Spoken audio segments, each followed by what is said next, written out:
नमस्कार। न्यूज़ 18 के digital platform पर आपका स्वागत है। आपके साथ मैं हूं ललित प्रजापति और वॉर जोन को लेकर हम लगातार आपको खबरें दिखाते हैं किस तरीके से वॉर जोन की स्थितियां बनी हुई हैं, सीरिया में किस तरह का घटनाक्रम सामने आया है और आज भी उसी को लेकर हम चर्चा करने वाले हैं। किस तरह से इजराइल का दरअसल रुख क्या है, इजराइल क्या कुछ सोच रहा है उसे लेकर। लेकिन पहले कुछ घटनाक्रम आप जान लीजिए। इजराइल को एंटी शिप मिसाइल से अटैक का एक वीडियो तक जारी करना पड़ा है। सीरिया के जो जंगी जहाज हैं कैसे पोर्ट पर वो डुबो दिए गए, ये इजराइल को इसके सबूत जारी करने पड़े। इजराइल को F-15 फाइटर जेट से जो हमले किए गए उनके भी वीडियो दिखाने पड़े हैं। तो 2 दिन में कैसे सीरिया की सेना को मिट्टी में मिला दिया गया, उसके वीडियो वायरल किए जा रहे हैं। सवाल अब क्या है? सवाल यह है कि आखिर नेतन्याहू का इरादा क्या है? बशर अल असद को सत्ता से हटाने वाले मिशन के बाद भी इजराइल क्यों घबराया हुआ है? क्या सीरिया में आईसिस की वापसी ने इजराइल को बुरे फंसा दिया है? तो उसका जवाब है ये वीडियो। इसमें हम आपको समझाने की कोशिश भी कर रहे हैं। और सीरिया के लताकिया का एक वीडियो भी वायरल लगातार है। इस वीडियो में क्या नजर आता है? एक पिकअप ट्रक पर आईसिस के जो आतंकी हैं वो अपने झंडे के साथ भीड़ में परेड कर रहे हैं। मैसेज बहुत साफ है कि सीरिया पर फिर से आईसिस का कब्जा हो चुका है। अबू बकर अल बगदादी के बाद अब अबू मोहम्मद अल जुलानी ने बगदादी पार्ट 2 वाला राज कायम कर लिया है। आप इसे आईसिस 2.0 कह सकते हैं। इसे ISIS भी कहते हैं, आईसिस भी कहते हैं। तो आईसिस 2.0 आप इसे कह सकते हैं, जिन्हें विद्रोही और बागी बताकर तुर्की, अमेरिका और इजराइल ने मदद पहुंचाई है। अब उसी जुलानी का आतंकी गुट हयात तहरीर अल शाम ने नए ब्रांड के साथ सीरिया में आईसिस की हुकूमत जो है वो तैयार करनी शुरू कर दी है। इसी को लेकर हम आपको इस वीडियो के जरिए बता रहे हैं।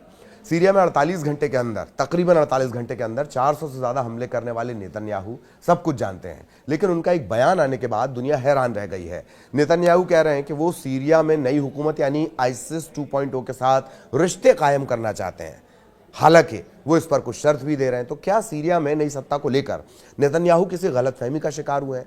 क्या सीरिया में हयात तहरीर अल शाम या कहें अल कायदा या फिर इसके असली नाम आईसिस को लेकर नेतन्याहू को किसी ने गुमराह कर दिया है? ये बहुत सारी बातें निकलकर सामने आ रही हैं। अब जरा 2 तस्वीरों को देख लीजिए। इन 2 तस्वीरों की तुलना बहुत वक्त से सोशल मीडिया पर वायरल हो रही है। एक तस्वीर में जुलानी का साथी मोहम्मद अल बशीर है, जो सीरिया का नया कार्यवाहक प्रधानमंत्री बनाया गया है।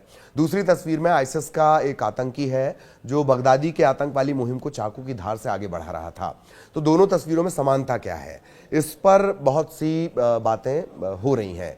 जुलानी का साथी मोहम्मद अल बशीर 3 महीने के लिए सीरिया का कार्यवाहक प्रधानमंत्री बनाया गया है। सीरिया में सब उसका आईसिस वाला इतिहास जानते हैं। अब ये सीरिया में नई सरकार बनाने का काम कर रहा है। तस्वीर के बाद वीडियो देखकर तुलना कीजिए कि जुलानी का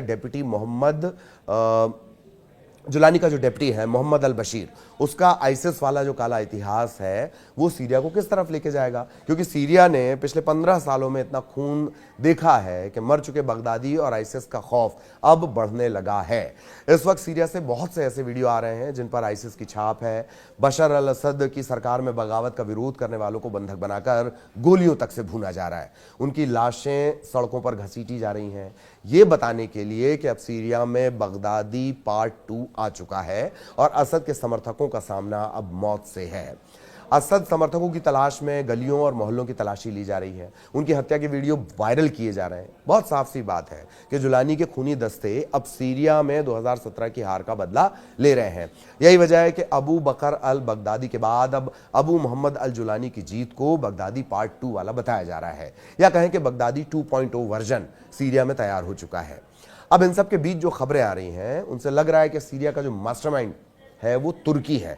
इसकी वजह पहले आपको बता देते हैं। सिर्फ 10 दिनों में इस्लामी चरमपंथी संगठन हयात तहरीर अल शाम यानी HTS ने सीरिया पर कब्जा कर लिया। 10 घंटे के अंदर सीरिया में रूस और ईरान की जो सेना थी उसे भागना पड़ा और पुतिन और खामेनेई को पहली बार सीधी हार का सामना सीरिया में करना पड़ा है। 10 मिनट के अंदर, सिर्फ 10 मिनट के अंदर सीरिया के राष्ट्रपति बशर अल असद को रूसी हवाई जहाज से मॉस्को भागना पड़ा। आखिर सीरिया के अंदर इतनी तेजी से असद, पुतिन और खामेनेई के चारों खाने चित्त ये सभी लोग कैसे हो गए? कैसे अमेरिका इजराइल की बड़ी जीत सीरिया में हो रही है? कौन है सीरिया में जीत का असली मास्टरमाइंड, तो वो हम आपको बता रहे हैं कि कैसे तुर्की ने सीरिया में ऐसी जंगी चाल चली है कि 10 दिन के अंदर हयात तहरीर अल शाम के चीफ कमांडर जुलानी ने कब्जा कर लिया। कुछ रिपोर्ट्स में दावा किया गया है कि तुर्की ने एचटीएस को इतना ताकतवर बना दिया है जिसकी वजह से उसने आसानी से सीरिया पर कब्जा कर लिया है। अब सवाल ये उठ रहा है कि सीरिया में 54 साल से 5 दशक से ज्यादा शासन करने वाले असद परिवार के तख्ता पलट से तुर्की को फायदा क्या होने जा रहा है, या तुर्की अब क्या फायदा उठाने जा रहा है। सीरिया को इस वक्त दो तरह से रौंदा जा रहा है। इस्लामी चरमपंथी संगठन एचटीएस के चीफ कमांडर अबू मोहम्मद अल जुलानी सीरिया को लूटने और कब्जा करने में जुटे हैं। एचटीएस के जो कमांडर हैं अबू मोहम्मद अल जुलानी के बारे में ये जान लीजिए कि वो कमांडर है जो कभी अलकायदा से सीधे कनेक्टेड था, जुड़ा हुआ था। बाद में इसकी विचारधारा आईसिस के चीफ बगदादी जैसी हो गई और इस वक्त कमांडर जुलानी तुर्की का मोहरा बनकर सीरिया में इस्लामिक सरकार बनाने की कोशिश में जुटा है। हैरानी की बात तो यह है कि अमेरिकी कमांडर जुलानी को आतंकी मानता है। अमेरिका जुलानी को आतंकी मानता है और उसके सिर पर अमेरिका ने $1 करोड़ का इनाम रखा है। इसके बावजूद इस वक्त अमेरिका इस्लामी चरमपंथी हयात तहरीर अल शाम यानी कि एचटीएस और कमांडर के खुलकर जंग के मैदान में मदद कर रहा है, जबकि कमांडर जुलानी को, ये दोहरी नीति समझ लीजिए अमेरिका की, जबकि कमांडर जुलानी को मोहरे की तरह इस्तेमाल करने वाला तुर्की कमांडर जुलानी को ईरान और रूस के खिलाफ इस्तेमाल कर रहा है।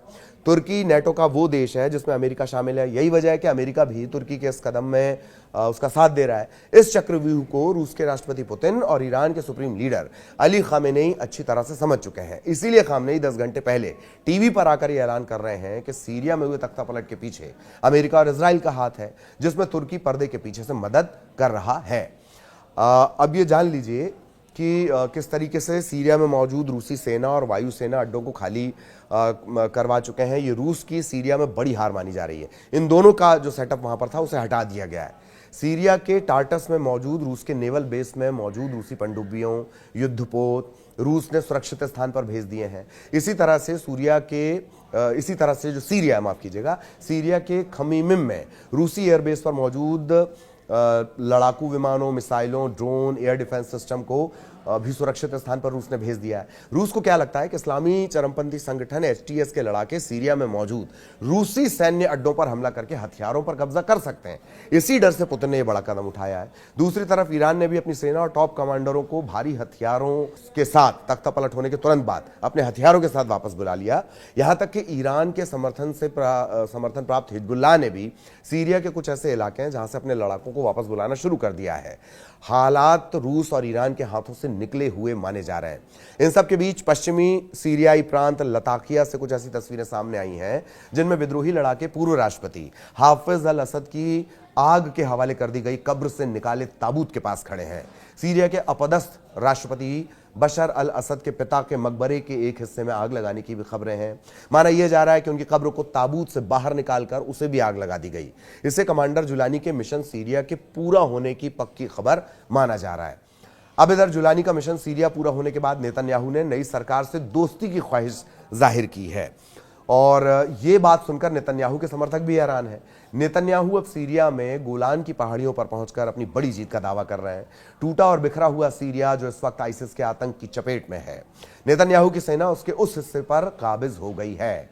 नेतन्याहू इस नए बफर जोन को सुरक्षा का अस्थायी इंतजाम बता रहे हैं, लेकिन बड़ा सच ये भी है कि संयुक्त राष्ट्र ने इसे अवैध बताया है और कहा है कि नेतन्याहू 1974 के विस्थापन समझौते का उल्लंघन कर रहे हैं।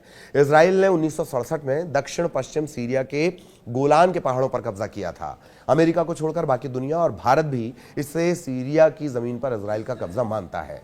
सीरिया ही नहीं, अब सीरिया के पड़ोसी देशों के लिए भी आने वाला जो वक्त है वो खतरे से खाली नहीं। युद्ध कब, कहां, कैसे शुरू हो जाएगा ये अब अमेरिका और इजराइल से ज्यादा जुलानी तय करेगा। सीरिया में तो उसने बिना लड़े दमिश्क पर कब्जा कर लिया। सवाल है कि क्या उसका अगला टारगेट तेल अवीव होगा या फिर वो बाकी अरब मुल्कों पर अपनी नजर गड़ाएगा। हालांकि अमेरिका और तुर्की तो एचटीएस की जीत से खुश हैं, लेकिन इजराइल काफी सतर्क है। असल में इस्लामिक चरमपंथी संगठन हयात तहरीर अल शाम यानी एचटीएस का मतलब है लेवंत की मुक्ति के लिए संगठन। आईडीएफ के जो पूर्व ऑपरेशन प्रमुख हैं इसराइल जिव, उनका यह दावा है कि एचटीएस यानी लेवंत की मुक्ति के लिए संगठन का मिशन है सीरिया, लेबनान, जॉर्डन और इजराइल को मिलाकर एक नया इस्लामिक देश बनाना। तो ये वॉर जोन की स्थितियां हमने आपको बताई हैं। इसी तरह के वीडियो हम लगातार आपको बताते हैं। अगर आपको ये वीडियो अच्छा लगा है तो इसे लाइक करें, और तमाम जानकारी के लिए आप हमारे इस तरह की तमाम जानकारी के लिए आप हमारा पेज भी सब्सक्राइब कर सकते हैं। तो फिलहाल इजाज़त, और क्या कुछ आप देखना चाहते हैं वो भी कमेंट के जरिए आप हमें बता सकते हैं। नमस्कार।